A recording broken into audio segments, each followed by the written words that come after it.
Bagaimana software diinstal dalam pikiran bawah sadar? Video sebelum ini menjelaskan bagaimana software terpasang karena lingkungan, karena orang tua. Dan ada baiknya saya berikan satu contoh lagi bagaimana pikiran itu diinstal.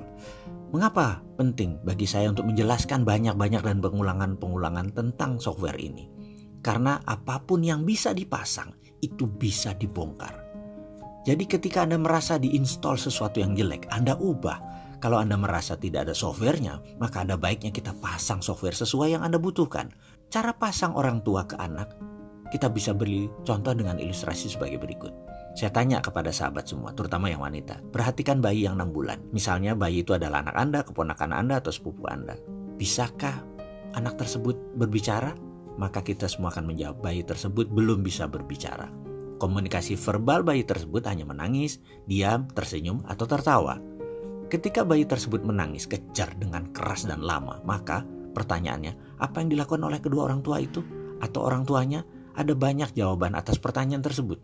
Ada yang diganti popoknya, diajak main, dikasih nenen, dan lain sebagainya. Dan disinilah pertama kali database mulai dimasukkan oleh orang tuanya. Di Indonesia dalam catatan aplikasi psikologi anak bayi yang menangis oleh orang tuanya lebih dari 80% dinenenin atau dikasih susu.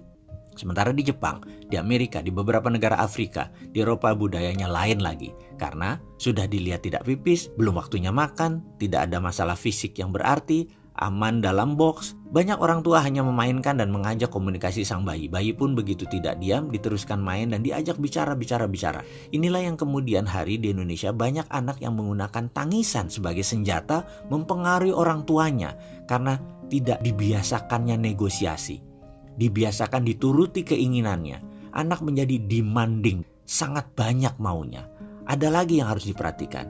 Ada software lain yang dipasang orang tua pada sang anak dengan ngegampangin dengan nenenin tadi. Pertanyaan, mengapa bayi tadi menangis? Kita bahas satu-satu kemungkinannya. Karena lapar, karena kepanasan, karena kedinginan, karena pipis, karena tidak nyaman, karena kesepian, karena mau main, dan lain sebagainya.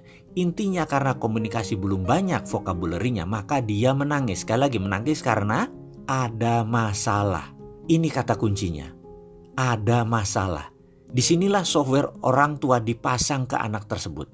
Atau dalam bahasa pemrogramannya, kalau dibaratkan otak manusia adalah komputer, disinilah momen di mana orang tua sedang memasang sebuah program. Yaitu 80% orang tua akan meneneni anak tersebut agar terlepas dari masalah yang terjadi. Kesimpulan, programnya begini. Jadi inilah program yang dipasang. Nak, kalau ada masalah dalam hidupmu, masukkan sesuatu ke mulutmu. Software ini terpasang dalam pikiran bawah sadar sang anak sampai dewasa, di mana setiap Anda bermasalah dalam hidup Anda, di mana setiap ada masalah dalam hidupnya, mulailah dia memasukkan sesuatu ke mulutnya. Baik itu makanan, minuman, rokok, gigit jari, gigit pensil, apapun dimasukkan ke mulutnya untuk tenang seperti nenen sang ibu. Tidak heran masalah memasukkan ke mulut tadi yang paling banyak adalah makanan. Dan ini membuat populasi manusia Indonesia 35% adalah overweight. Jadi kita sudah mulai paham tentang bagaimana software itu terpasang dalam pikiran. Kita lanjut.